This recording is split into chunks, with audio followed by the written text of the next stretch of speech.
Hello, Amy. Can you tell me if my things have arrived at yours yet? I was told by the moving service that they had finished delivering. Yeah, we had loads of boxes delivered yesterday evening. What was all that? David said he called you, but you wouldn't tell him what you've sent us. If they've arrived safely, then that's all that matters. You haven't opened any of them, have you? I don't want you going through what's inside. You're not allowed to touch anything. David told me you said you didn't want us opening them over the phone, so I haven't touched any of them. But what are they? There's so many boxes, and we had an extra delivery this morning. I hope that's the last of them, because we really can't take any more. What are we supposed to do with them? We don't have the space to store them, and it's become more difficult to move around because they're all stacked up in the hallway. We can't keep them like this. What do you want us to do with them? It's fine, don't worry about it. You don't have to do anything with them. You have a spare room next to the living room, right? Just put them in there. That's all you have to do for me. Excuse me? Mary, I can't do that, and you can't just decide that for us. We're already using that room for something else. We can't use it for storing your things. Even if you are my mother-in-law. I'm sorry, but everything's still in the hallway ready to be moved, so I'd be grateful if you'd have them cleared away soon. Don't worry, I'll be there soon. I'll tidy everything away myself, so you don't have to do anything. Everything will be out of the boxes and tidied away in no time, so just leave everything as it is. I'm sorry, what? You're coming here to take everything out of the boxes? I don't understand. Why would you do that? I should be there this evening.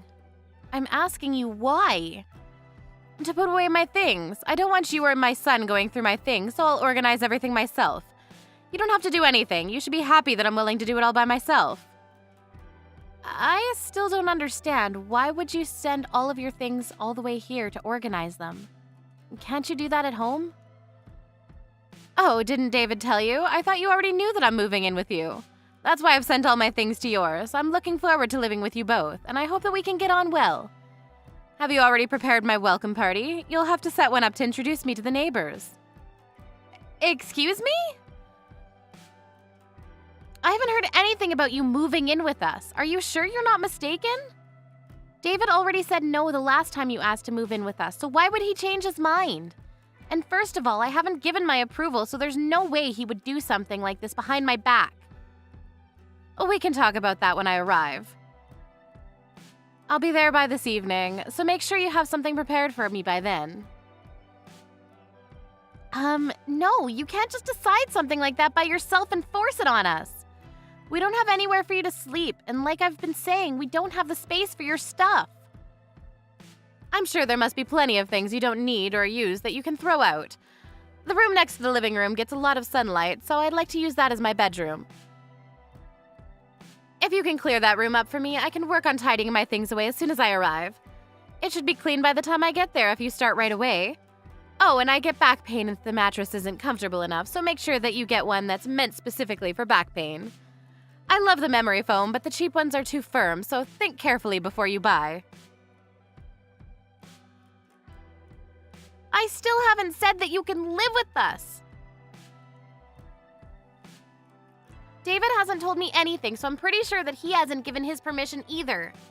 And what is David's dad going to do? Is he going to live by himself? Are you splitting with him? I don't want to live with James anymore. I want to live with my son. You won't deny me that, will you, Amy? Will you welcome me into your home? I've got nowhere else to go. You can't just kick me out into the street when I'm begging this much. What time do you think you'll be here? I'm gathering up the last of my things, so I should be able to leave the house soon. I'll be there by this evening. According to the train timetable, my train should reach the station around 4 p.m., so would you pick me up? I've got a lot of things to carry, and I don't know the way from the station. Can you come and get me at 4? Thank you. I'm going to go get ready. Mary, you can't come and live with us. Like I told you, we don't have anywhere for you to sleep. The room you're talking about isn't available, and we can't throw things out just because you need a place to stay. You can't decide this and guilt-trip me into letting you stay. But David already said that it would be okay. If he gave the all clear, then there's no reason why I should ask for your permission. You should listen to what your husband says if you want to be a good wife. Do you understand? Do as David says or he'll start hating you. David told me that he never said it was okay. He says that he already told you you couldn't move in with us. If you're going to insist, then I'll check with him again. But even if he does say it's okay, please know that I'm not okay with it. This is my house as well as his, and I won't agree to living with you. Why not? Why does it matter so much whether one person is living in your house or not? I won't take up that much space, and it's not like you have children to raise. What on earth could be the problem? Can't you pity your own mother-in-law and be generous enough to take care of her in her old age? It's not like it'll cost you that much money. You should be happy to live with me. I'm your husband's mother.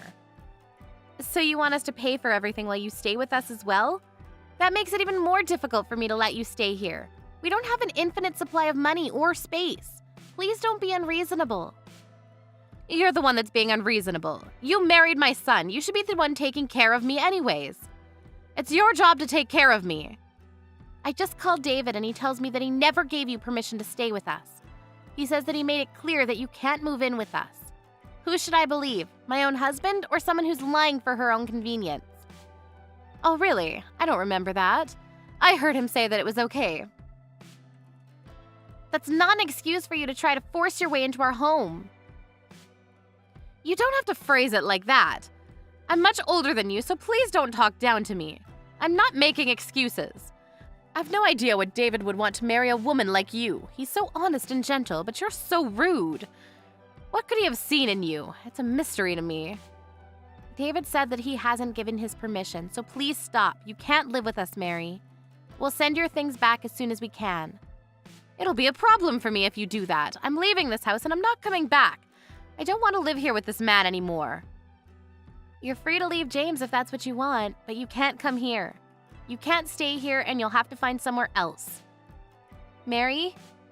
Mary? Please don't ignore my messages. Amy? Hello? Call not answered. Call not answered. Amy, where are you going? I've been waiting for 15 minutes. I told you I would arrive at 4 p.m., so why aren't you here to pick me up? What are you doing? Answer my calls. I've got too many things to carry. I can't leave the station. Would you hurry up and collect me? Mary, I told you that you can't come live here, but you were the one that ignored my messages. Call not answered. What are you talking about? I thought the conversation was over. We were supposed to meet anyway. And I thought we could talk about it then if you really wanted to discuss it more. But you never came to pick me up. Will you hurry up? I'm not coming to collect you.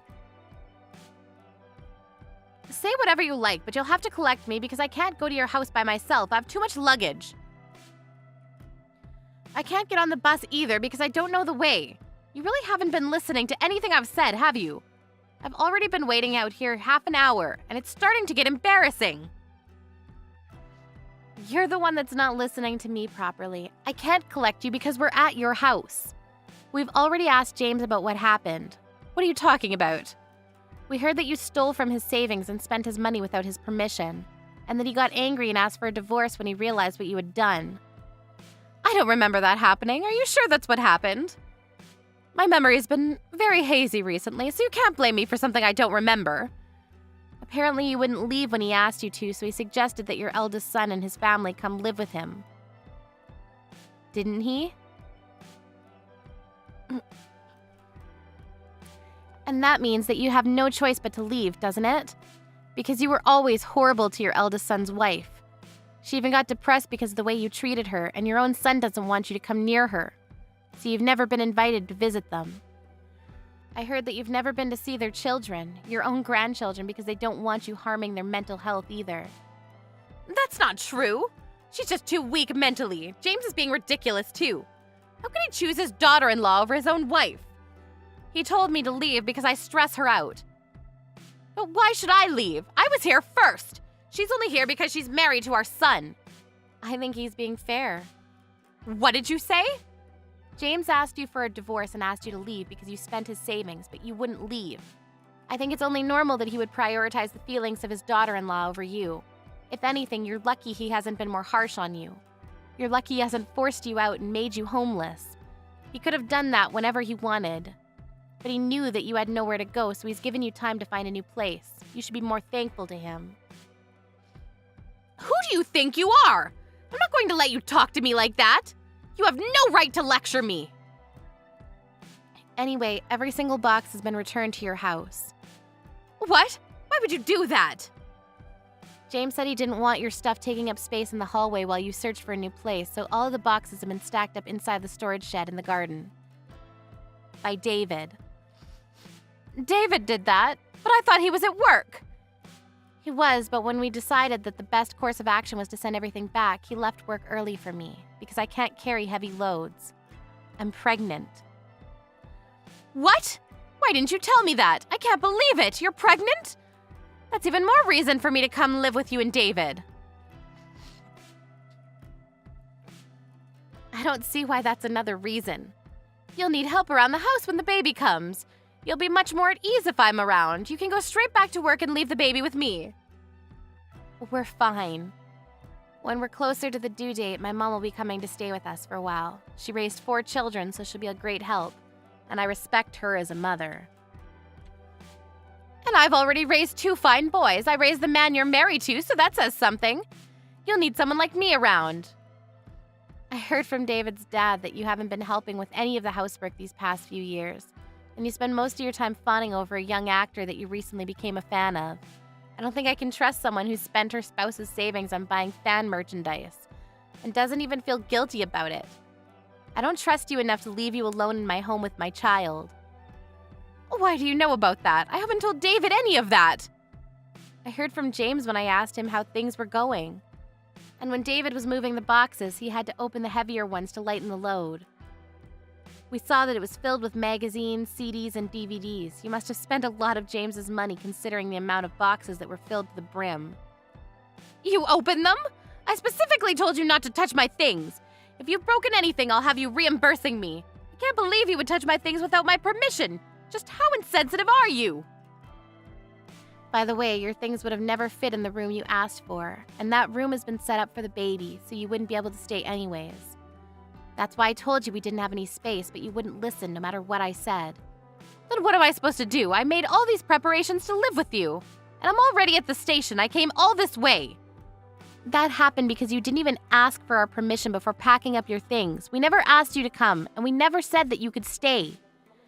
I think it's best that you go back to your house, or rather your husband's house, and ask if you can stay for a little longer while you find your own place. Your eldest son's old apartment is paid for until the end of the month, and he suggested that you could stay there. Might be a better idea for you to talk to them about that when you get back. Well, you'll have to apologize to his wife first. What about David? What did he say? Isn't he on my side? He'll let me stay with you two if you ask him. He's saying that he doesn't want to have anything to do with you. You've already caused him a lot of trouble in the past, and it seems that this was the last straw. We've finally finished moving your boxes, so we'll be going home now, but I suggest you go back to your house while you still can, since there aren't a lot of trains running this evening. You'll end up having to sleep at the station if you don't hurry up and make up your mind. Even if you get back, I think the first step you'll have to take is to apologize to your eldest son and his wife so that they can feel comfortable with you letting you in. Considering all the pain and trouble you've caused, it looks like the real baggage is yourself.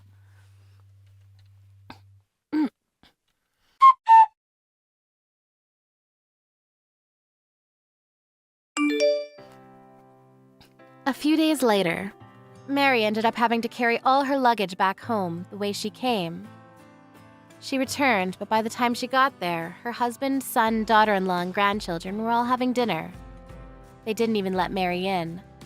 But Mary had nowhere else to go, so she finally acknowledged what she had done to her daughter-in-law up until now and apologized to her. She was allowed back into the house under the condition that she would leave the next day. She spent the night, but had to wake up early in the morning to take her luggage to the apartment her eldest son and his family had been living in. But she would only be able to stay there until the end of the month, so she had to find a decent place to stay herself.